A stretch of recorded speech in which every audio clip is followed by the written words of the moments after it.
Mic test.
Okay, let's honor God at this time. We praise you and thank you, O God, for helping us, for taking care of us. Give us wisdom, give us provision and protection as well as our loved ones. Give us good internet connection too, dear Lord. Thank you so much, and may we always live according to your will for our lives. In Jesus' name we pray. Amen.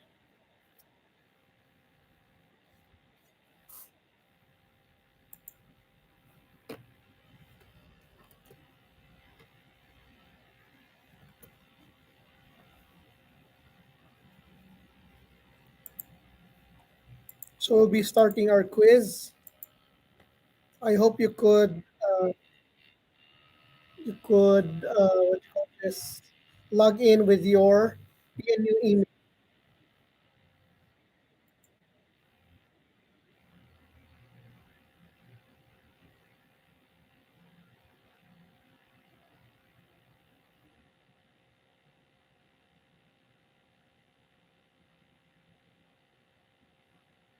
And let's have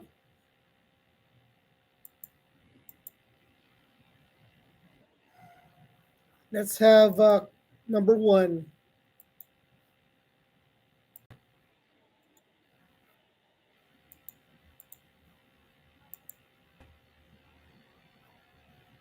Number one, true or false? Too little of tolerance for ambiguity may result in closed-mindedness.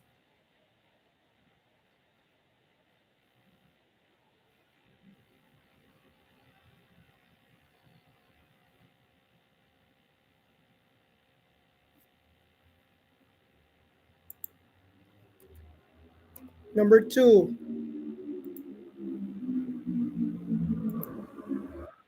children probably employ a field independent style in learning a language.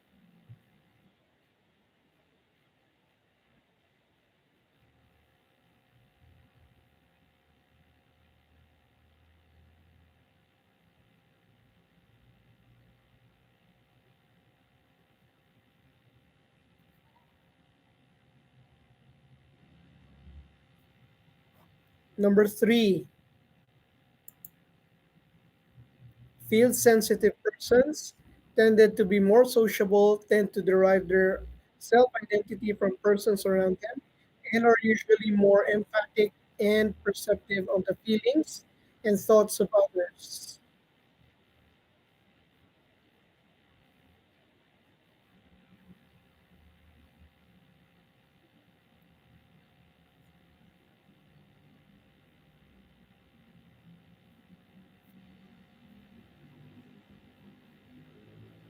Number four, getting a high score in field independence means low score in field sensitivity.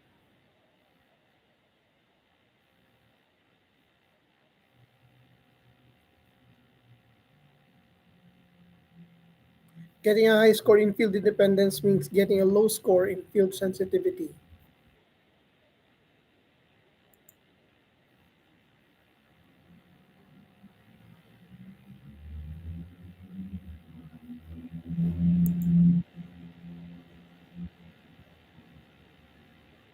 Number five, field sensitivity relates to natural language learning.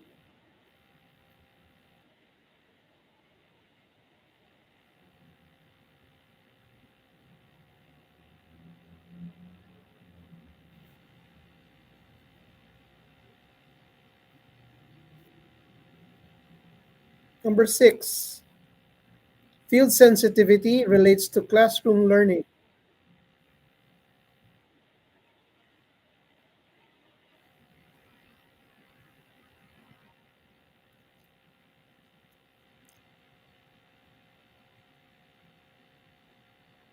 Number seven, field sensitivity probably produces success in learning the communicative aspects of language.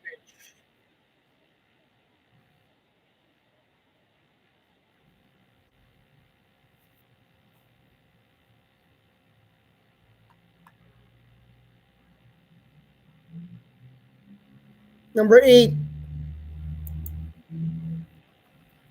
Field sensitivity is closely related to classroom learning, involving analysis, attention to details, and mastering of exercises, drills, and other focused activities.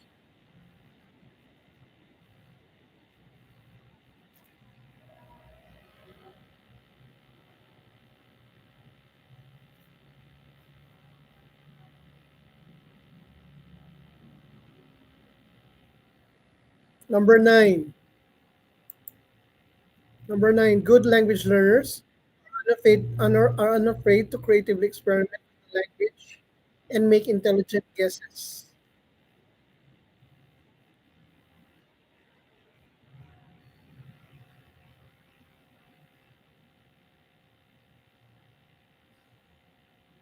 Number 10.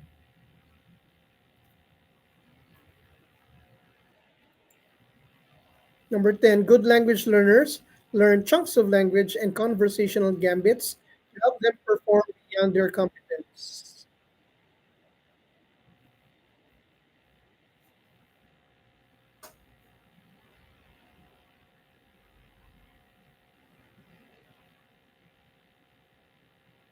Let's go back to number 1. Number 1, too little of tolerance or ambiguity may result in close-mindedness. Number 2, children probably employ a field independent style in learning a language.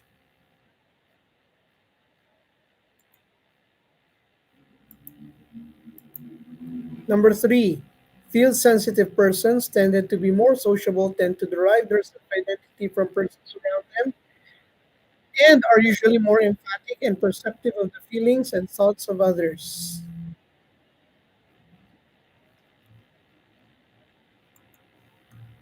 Number 4, getting a high score in field independence means getting a low score in field sensitivity. Number 5, field sensitivity relates to natural language learning.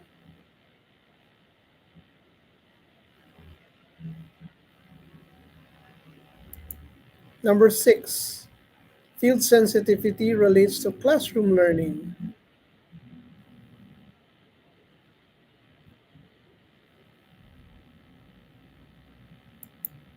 7, field sensitivity probably produces success in learning the communicative aspects of language.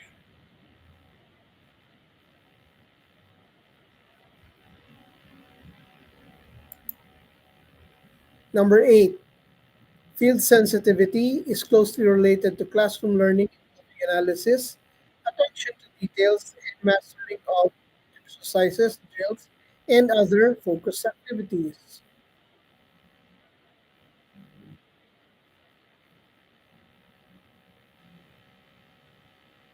Number 9, good language learners are unafraid to creatively experiment with the language and make intelligent guesses.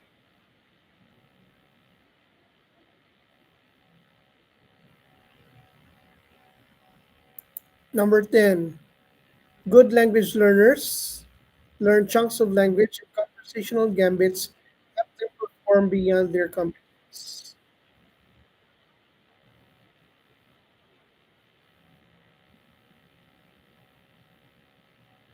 Okay,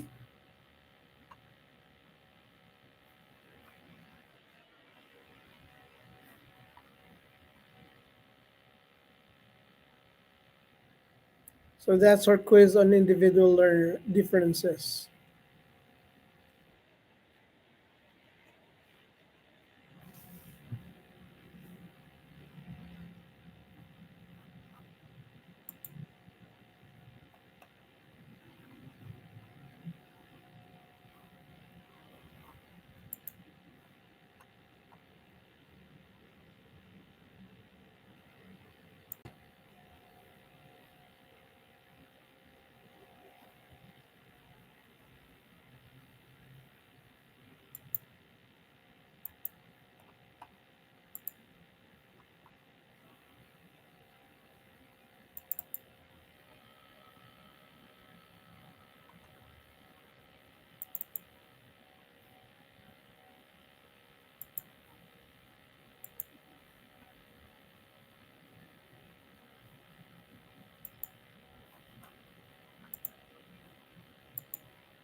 So the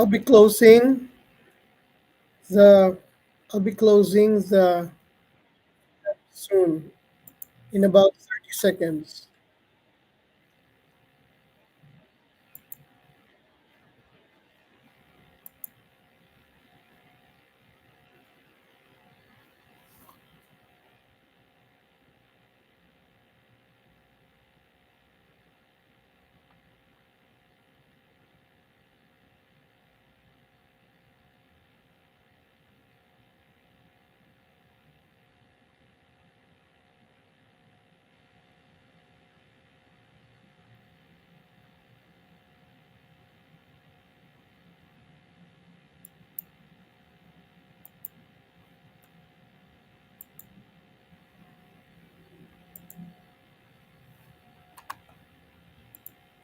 Let's now discuss affective factors. When we say amount affective factors, these are emotional factors. They relate to emotion. The first one is self-esteem. Self-esteem. We have three kinds of self-esteem. The first one is global self-esteem. Global self-esteem is the prevailing view of oneself, and it's not subject to easy change. This is how you view yourself in general, and you cannot easily change it.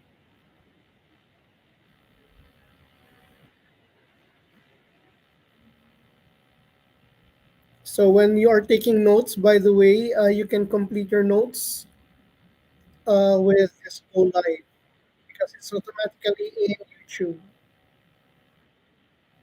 So the first kind of self-esteem is global self-esteem. It's your prevailing view of yourself, and it's not subject to easy change. Doesn't change easily.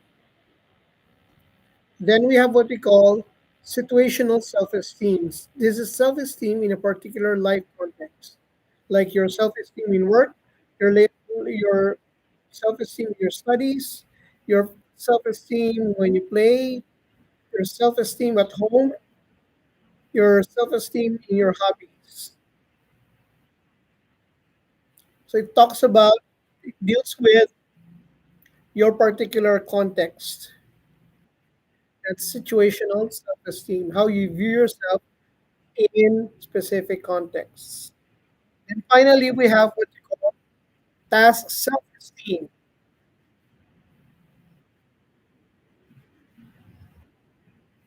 A learner with good task self-esteem is more likely to work on the task with vigor than a learner with poor task self-esteem.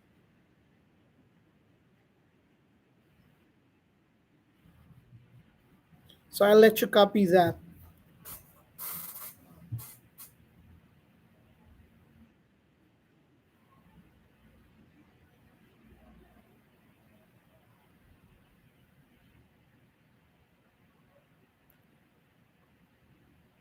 So a learner with good task self-esteem is more likely to work on the task with vigor than a learner with poor task self-esteem.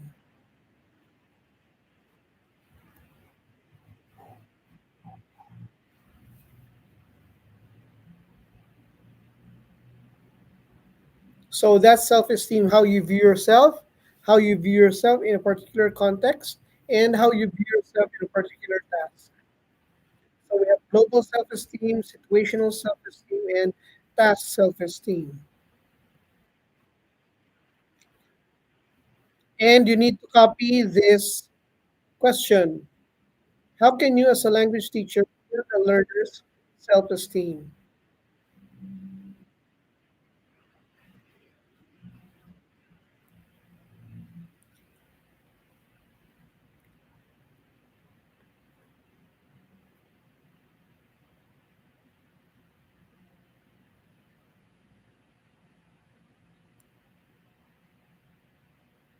How can you, as a language teacher, build a learner's self-esteem?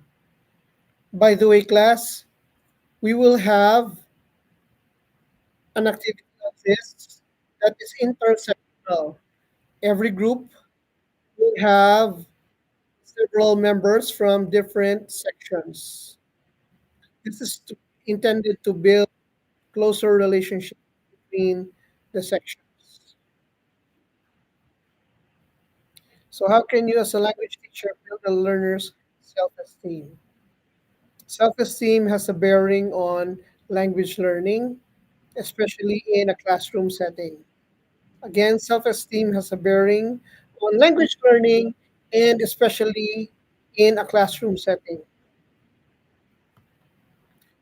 Next one is willingness to communicate. Willingness to communicate. Willingness to communicate is loosely connected to shyness.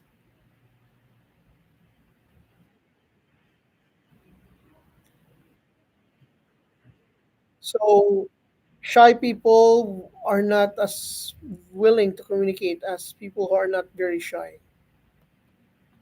And willingness to communicate may be related to a learner's first language communication patterns. So, communication patterns, how do you talk? Are you one question, one answer? Isang tanong, isang sagot? Or are you the kind who would speak with just a little bit of prompting? So, willingness to communicate may be related to a learner's first language communication patterns. Now, researchers suggest that this may be related to other factors such as personality, motivation, self confidence, and intergroup climate. So, maybe it's just your personality to really talk, or maybe you're not excited to talk right now, or you have self confidence, you're not very willing, you're very good, or you're not very good when it comes to trying to communicate. And also intergroup aspect, like how is your relationship with other people? And in terms of intergroup climate, willingness to communicate is also related to social support. That is how friends encourage someone to communicate. Do your friends encourage you to communicate, or are they also quiet? The willingness to communicate is also related to social support. And here is our question: how can you, as a teacher, encourage students to be more willing to communicate? How can you, as a teacher, encourage students to be more willing to communicate?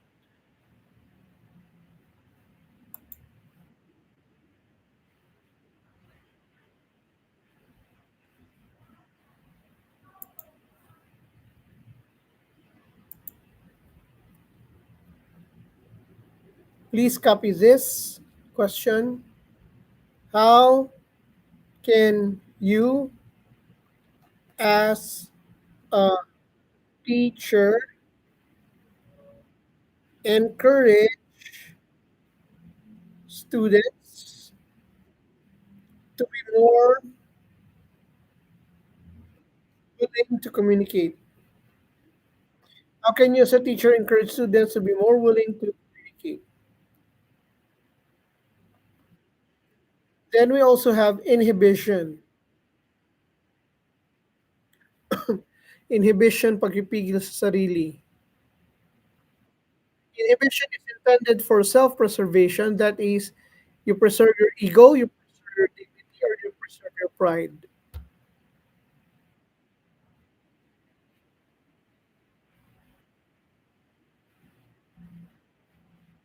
Okay, that's inhibition.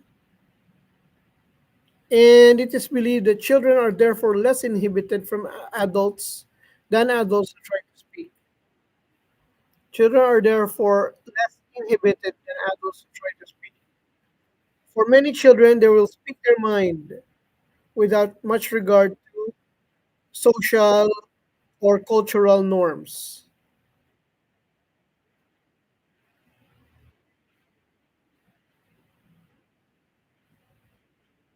Okay?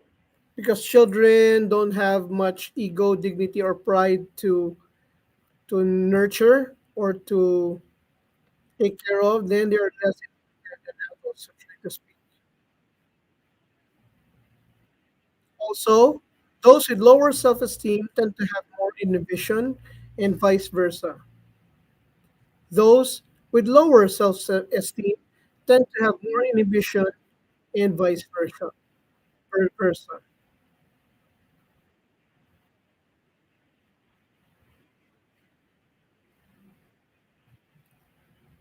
Okay? Now, inhibition can be manipulated, particularly with alcohol consumption.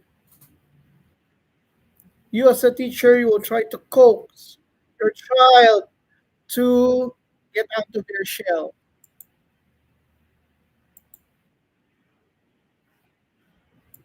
You try to coax the learner to get out of their shell and communicate. And here is the question for inhibition. What are the possible causes of inhibition in a classroom, and what can you do to deal with them as a language teacher?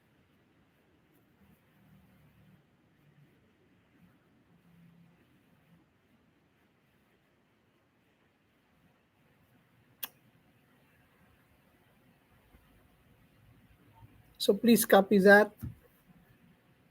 What are the possible causes of inhibition in a classroom? And what can you do to deal with them as a language learner?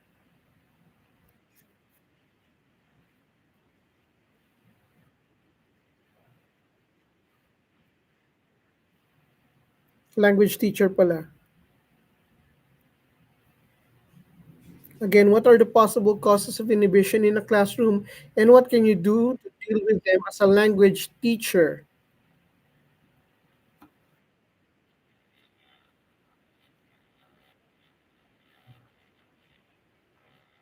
Okay, so far we discussed self esteem and inhibition. Let's talk about risk taking. And when it comes to risk taking, we have high risk takers. High risk takers have more failures, but also more success.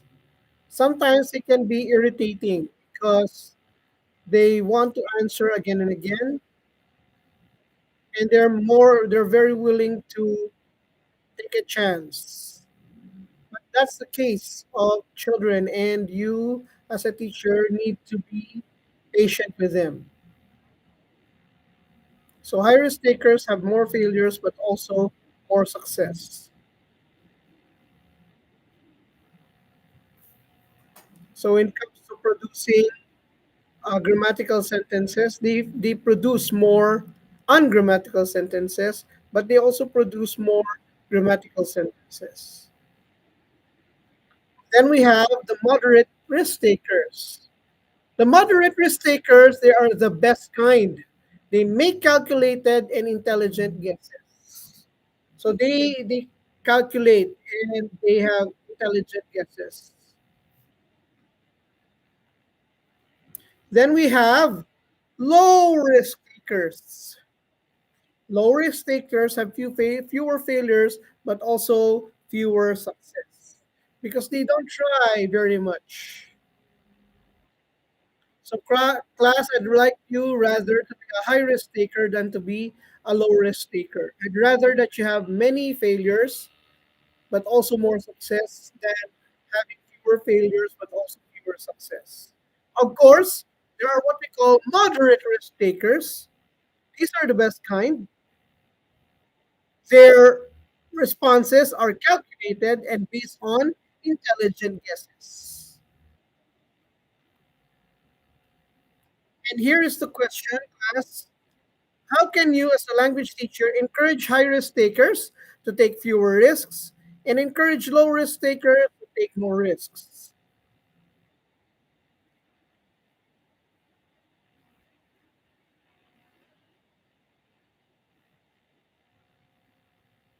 How can you, as a language teacher, encourage high risk takers to take fewer risks and encourage low risk takers to take more risks?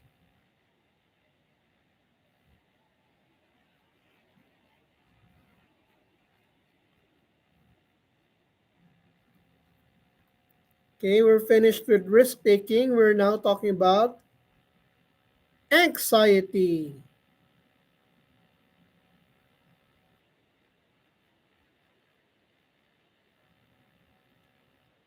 Okay, anxiety, being anxious.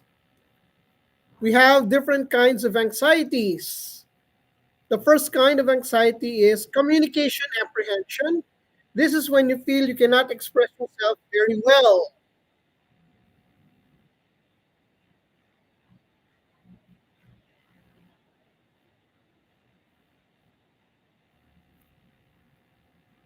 Then you have fear of social evaluation. This is fear of how people perceive you. That's fear of social evaluation. That's fear of how people perceive you.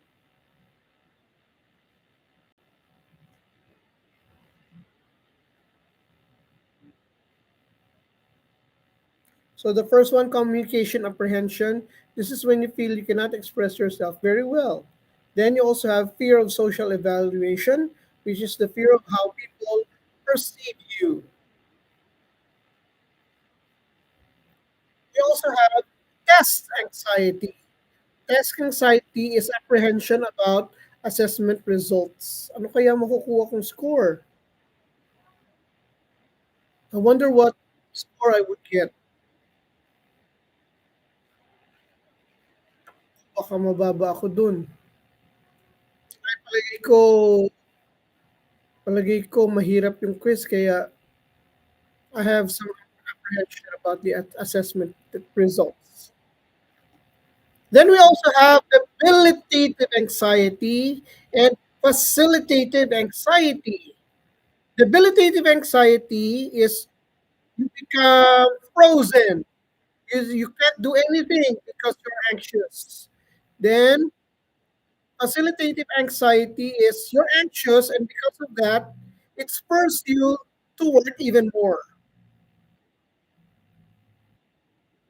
Debilitative anxiety prevents you from working more. Facilitative anxiety encourages you to work more, to take more effort. And class, those three things we discussed, communication apprehension, fear of social evaluation, test anxiety, they could be debilitative or facilitative anxiety. So, for example, communication expression, when you feel you cannot express yourself very well, this can be debilitative anxiety when you no longer try to express yourself because you feel you cannot express very well. On the other hand, communication apprehension can also be facilitative. It could also be facilitative anxiety. So when you feel you cannot express yourself very well, you try to take efforts to express yourself, to make yourself clearer. So again, communication apprehension can be debilitated or facilitated anxiety. Then we have fear of social evaluation. This is fear of how people perceive you. So it could be debilitative in the sense that you simply stay quiet, you don't try to use the language. That's debilitative anxiety. But then fear of social evaluation could also be facilitative. And since because you fear how people will perceive you, you try to exert effort to do better in your language participation, your language learning. The third one, test anxiety. Okay, so it could also be debilitative or facilitative anxiety. So if you have, for example, if you have apprehension about assessment results and you get quiet, you no longer try to take an effort because it discourages you, then that is debilitative anxiety based on test anxiety. But if you have apprehension about assessment results and you are trying, you because of that you try to do better, you really study well, so that becomes facilitative anxiety. So again, these three kinds of anxieties, these kinds of anxieties when it comes to language learning, these could be debilitative, but they could also be facilitative. So try to produce facilitative. anxiety. And so here's your question that you need to answer for anxiety. How can you, as a language teacher, produce less debilitative anxiety and produce a good amount of facilitative anxiety?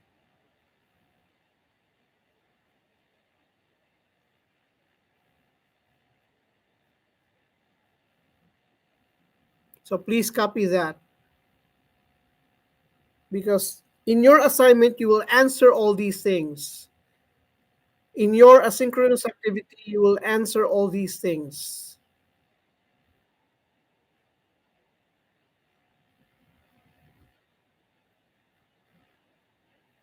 But you can. I will give the groupings now, a little later, and then you can start coordinating with your fellow English majors from from inside your class, from your course, and also with other with your section, within your section, and with other sections.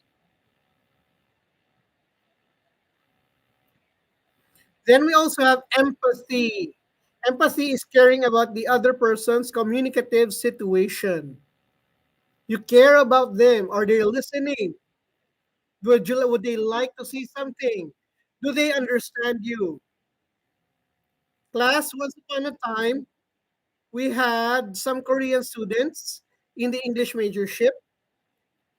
There were also Korean master students. There was a Korean student who would visit our department, and she would keep on talking and talking. She would keep on talking and talking. She doesn't really care if somebody is listening to her, if somebody is irritated with her, somebody doesn't want to talk to her, or does anyone understand her or not.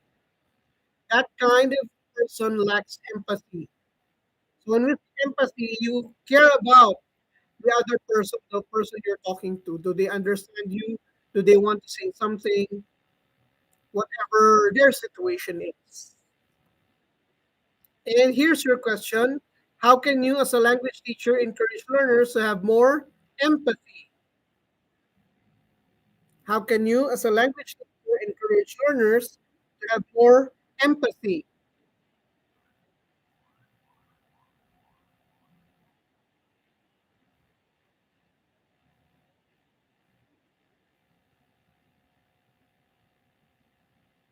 How can you, as a language teacher, encourage learners to have more empathy? Then we have introversion and extroversion. So, introversion and extroversion has to do with how much a person seeks ego enhancement from others as opposed to oneself. Do you get? Do you make? Do you feel better when you're with yourself or when you're with others? How do you make yourself feel better?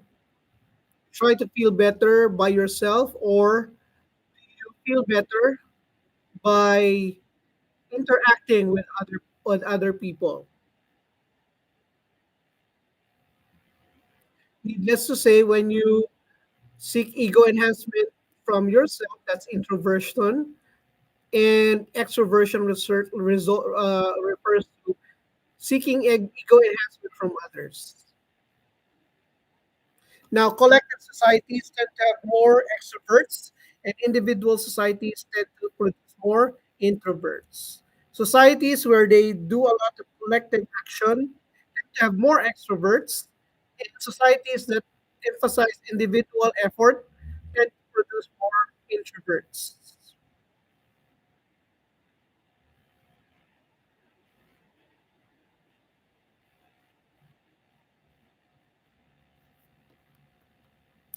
In conclusion, being in a classroom increases the effect of affective factors in second language acquisition.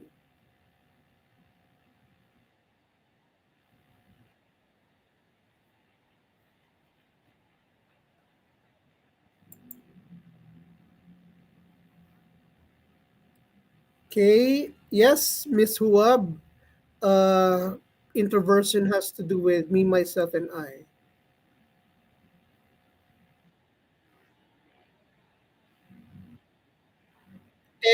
Miss Martina, yes, the questions are by group. Only one person will appear in the video, but many of you will brainstorm regarding questions.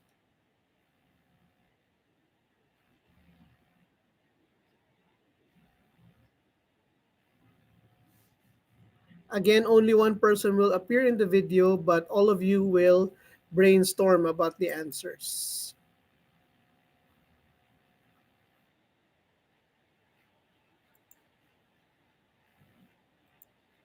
Any other question? Any other question before we take a break and then move to the next topic?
The deadline of the activity is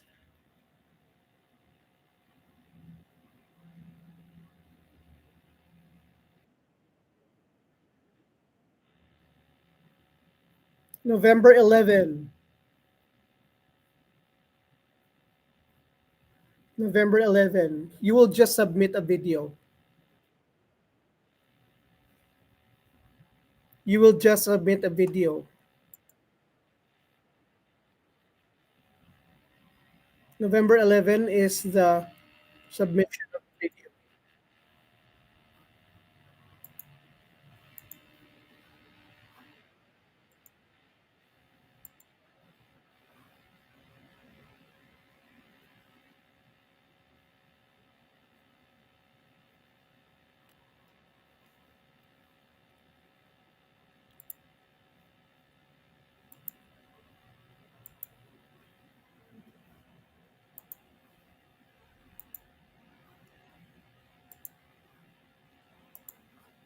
So, see you at 2 p.m.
Mic test.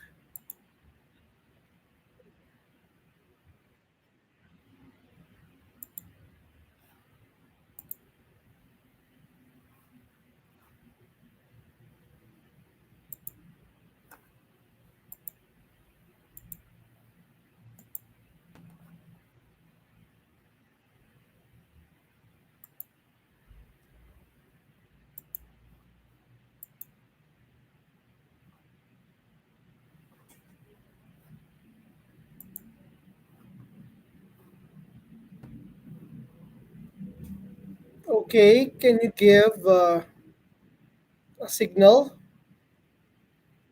that you are here?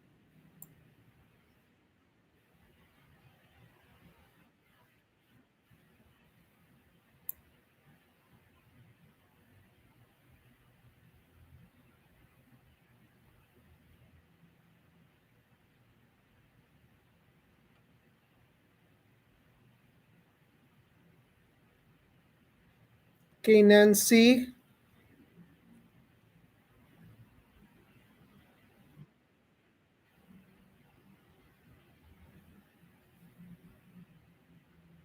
I'll give you a chance to retake the quiz, mamaya, before our session ends.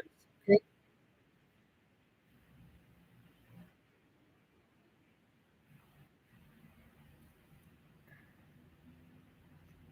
and there will be a submission tab in the LMS.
Okay, let's talk about intelligence, aptitude, and working memory.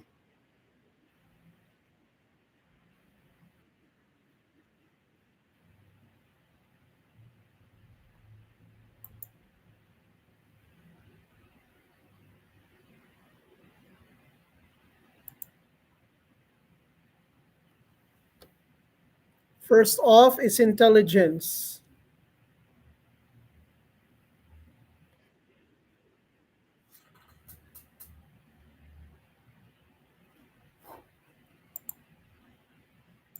Okay, intelligence is traditionally related to success in taking paper and pencil tests.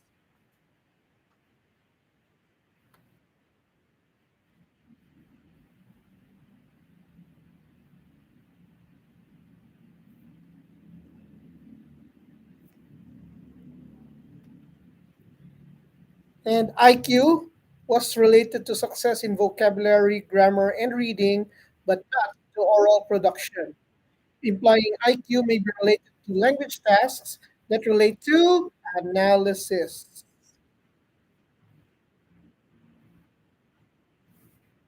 So IQ or intelligence quotient has to do with language tasks that relate to analysis, including vocabulary, grammar, and reading.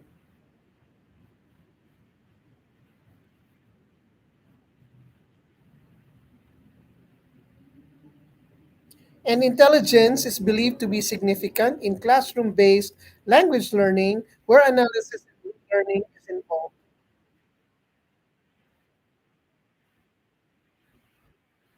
So, remember, class, our discussion last time field independence is significant in classroom based language learning where analysis and rule learning is involved. Now, intelligence is also related to classroom-based language learning where analysis and rule learning is involved.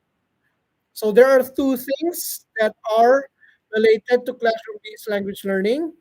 The first one is field independence, and we also have intelligence.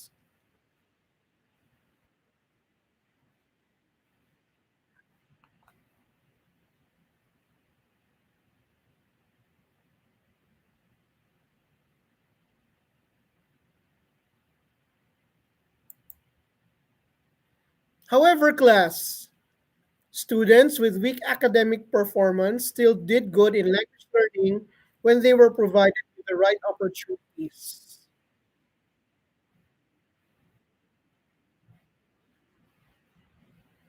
So even if a student wasn't doing very well academically, they still did good in language learning when they were provided with the right opportunities.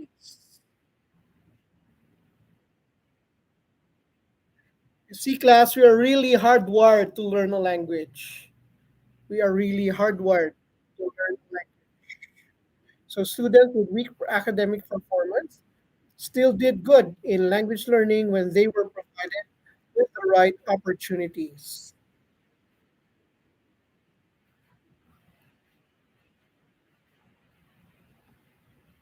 So we part of intelligence is multiple intelligences. I'm sure you've heard about this term. Howard Gardner believed IQ is too simplistic a concept to account for a whole host of skills and abilities. So he came up with the concept of multiple intelligences.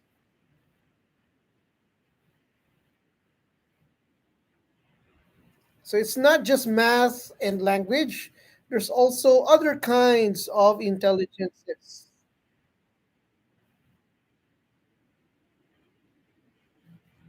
And so Howard Gardner came up with multiple intelligences because he believed that IQ is too simplistic to account for a whole host of skills and abilities.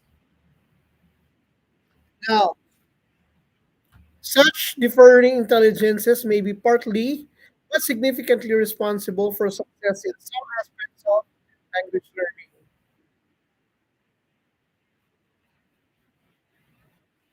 So yung iba-ibang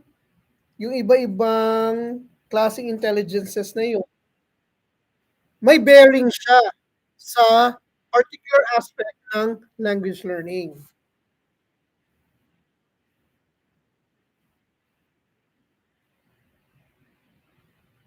So, when you have different intelligences, they relate to different aspects of language learning. For example, musical intelligence. Musical intelligence could explain the relative ease that some learners have in perceiving and producing the intonation patterns of a language. Music also appears to facilitate learning.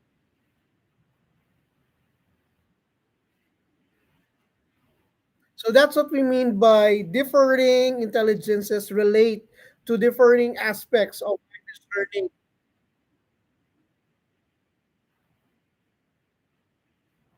In the case of musical intelligence, that would explain the relative ease that some learners have in perceiving and producing the intonation patterns of a language.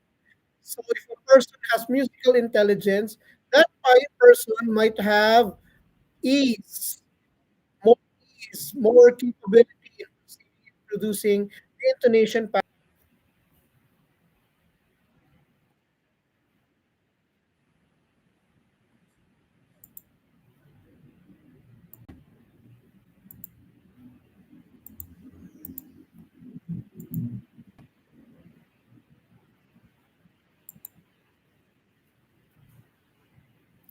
Okay, that was musical intelligence. You also have bodily modes.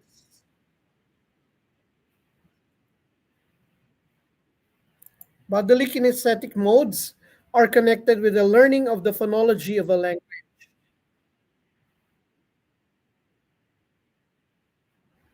Remember, class, I told you okay. So bodily kinesthetic modes are connected with the learning of the phonology of a language.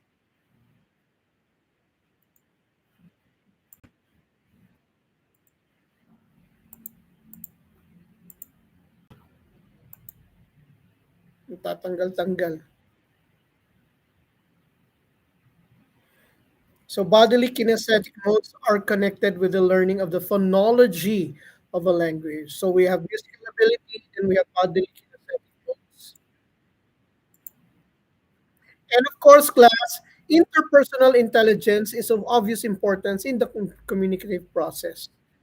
Yung pagiging maayos sa pakikitungo sa mga tao, that has an importance in the communicative process. Interpersonal intelligence, or maybe what you call social intelligence, is of obvious importance in the communicative process.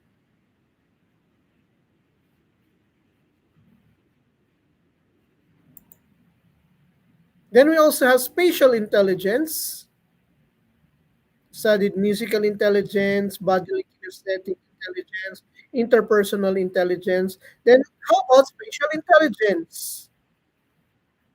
Spatial intelligence, especially a sense of direction, may assist the second culture learner in growing comfortable in a new environment.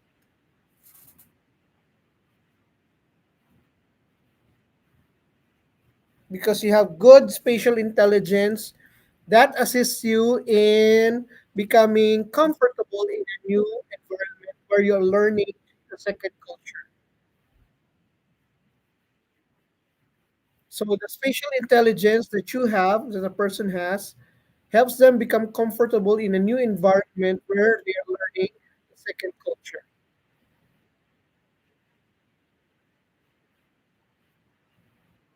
So we had intelligence quotient, including multiple intelligences. We also have emotional intelligence. I'm sure you've also heard about emotional intelligence. Emotional intelligence is the management of core emotions. Emotional intelligence is the management of core emotions. The management of even a handful of core emotions, anger, fear, enjoyment, love, disgust, shame, and others, drives and controls efficient cognitive processing.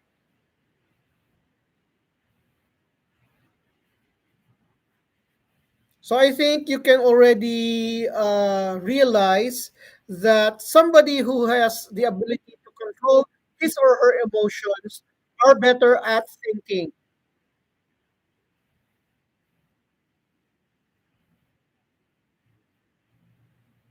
Hindi niya hinahayaan yung pagiging in love na maapektuhan yung mga decisions niya.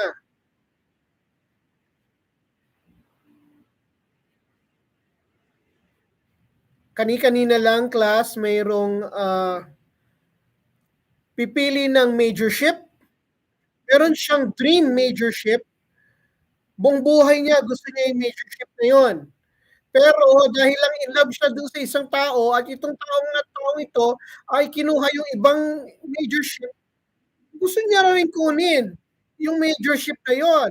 Ipinagpalit niya yung lifelong dream niya para yung para lang dun sa temporary love niya na alam naman natin ang emotion, yung pagiging in love, nagbabago yan.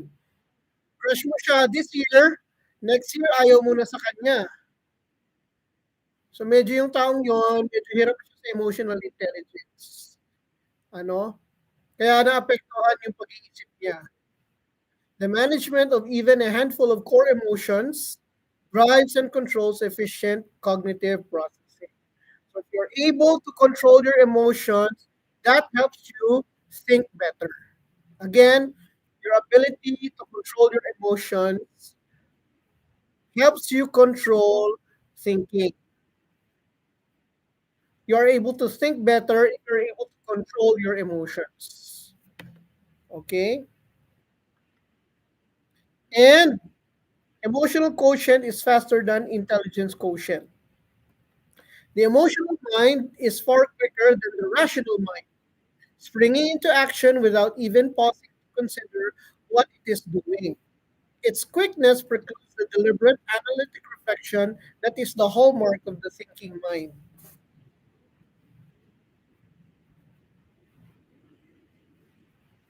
In other words, class, your emotions, nasasagasaan niya yung pag-iisip mo.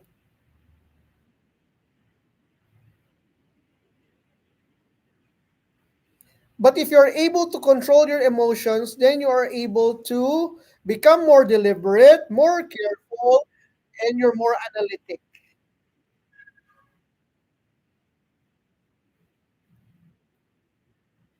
Hindi ka na padalos-dalos. Ano?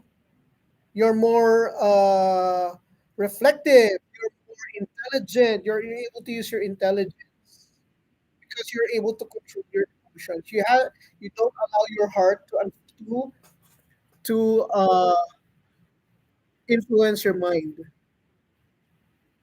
Hindi mo hinahayaan yung puso mo masagasaan yung utak. Okay? So EQ could be very, very important.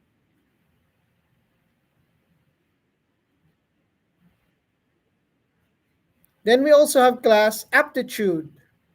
Aptitude.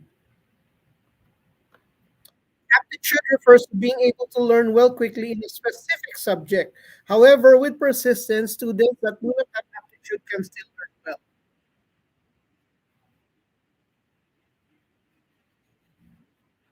So aptitude means you're very good at this. You're very good at this. Okay. So when I was studying in UP Los Baños, I chose computer science. I didn't realize that computer science had lots of math subjects. I didn't realize that my course, the course that I chose in UP Los Baños, computer science, had lots of math subjects. In class, compared to other students in UP, I was slow at math. But because of persistence, I was able to do well in math later.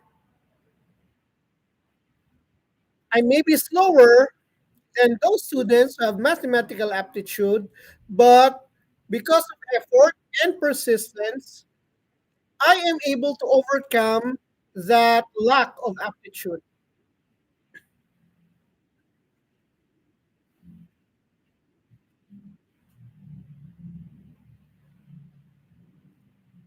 So parang lumalabas class, aptitude is overrated.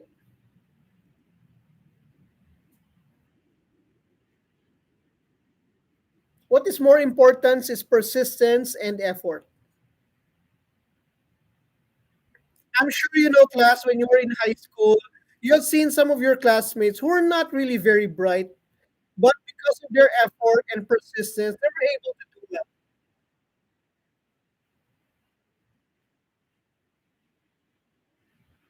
So some students have aptitude for language learning, but it doesn't mean that they're the only ones who succeed in language learning. Those students who are persistent and take effort, they can still catch up.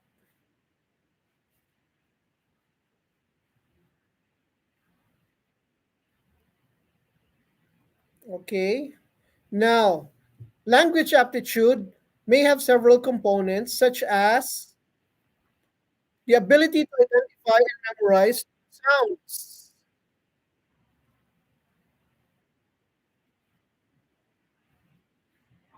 So that's a hallmark of language aptitude. Another one is understand the function of particular words in sentences.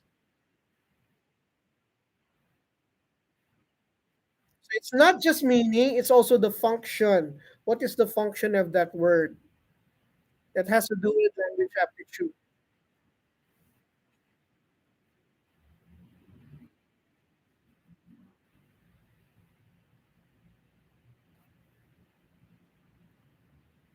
And a person with language aptitude can figure out grammar rules, grammatical from language samples.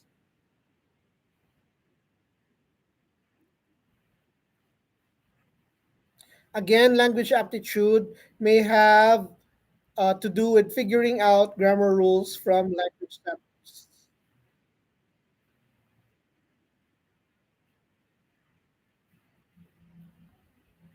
And another characteristic of language aptitude, or another component of language aptitude, is remembering new words.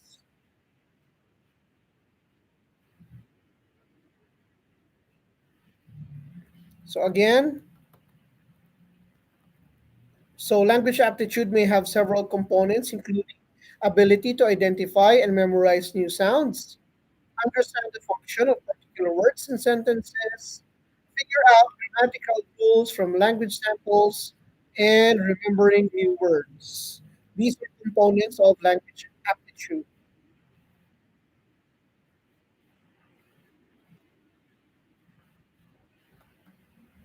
Now, all these components of language aptitude, they may be related to which type of instruction is appropriate for you.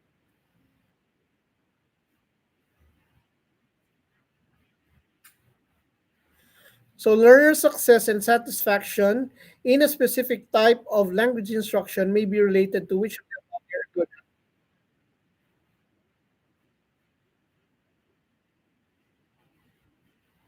So, depending on which of the four you are good at, that will determine your success and satisfaction in a specific type of language instruction.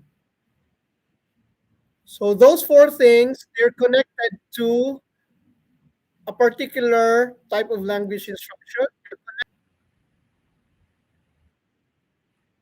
Okay? So, naputol na naman, nawala na naman.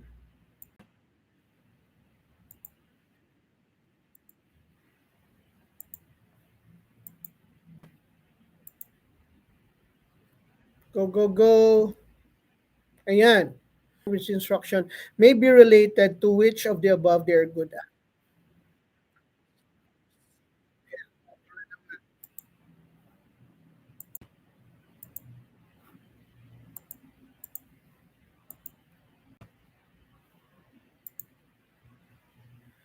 So, depending on where you are good at, if it matches the type of language instruction, you would be successful or satisfied. You're more successful and satisfied.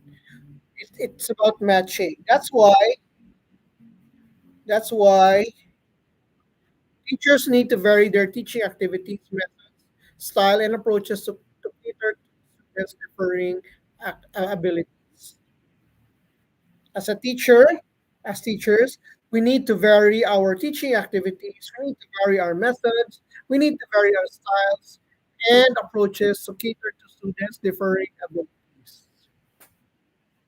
So, class, I'm sure you've already heard of the term differentiated instruction.